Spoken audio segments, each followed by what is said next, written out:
EP. Case പ്രതികൾക്ക് ജാമ്യം അനുവദിക്കാനുള്ള സർക്കാർ നീക്കം ജയിൽ മാനുവലിന് വിരുദ്ധമെന്ന് തിരുവഞ്ചൂർ രാധാകൃഷ്ണൻ. ജയിൽ നിയമം ലംഘിച്ചവരാണിവർ.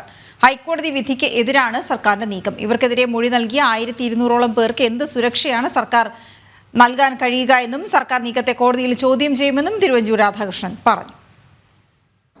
റെമിഷൻ കിട്ടാനായിട്ടുള്ള അർഹതയുള്ള ആളുകളല്ല ടി.പി. കേസിലെ പ്രതികൾക്ക് വിരുദ്ധമായിട്ടാണ് ഇവർക്ക് റെമിഷൻ കൊടുക്കുന്നതിനെ കുറിച്ചുള്ള തീരുമാനം ഗവൺമെൻറ് എടുക്കുന്നത്. ഇവിടെ DGP റെക്കമെൻഡ് ചെയ്തു എന്നാണ് ഞാൻ മാധ്യമങ്ങളിലൂടെ കണ്ടത്. DGPക്ക് അത് റെക്കമെൻഡ് ചെയ്യാനുള്ള അധികാരമില്ല. അതിന് വിരുദ്ധമായിട്ടുള്ള പെരുമാറ്റമാണ് അവർ ജയിൽ നിയമത്തിന് വിധേയമായിട്ടാണ് നടന്നത്. ജയിലിനകത്ത് തന്നെ അവർ നടത്തിയ ക്രിമിനൽ കുറ്റങ്ങളെക്കുറിച്ച് എത്രയോ കേസുകൾ നിൽപ്പുണ്ട്.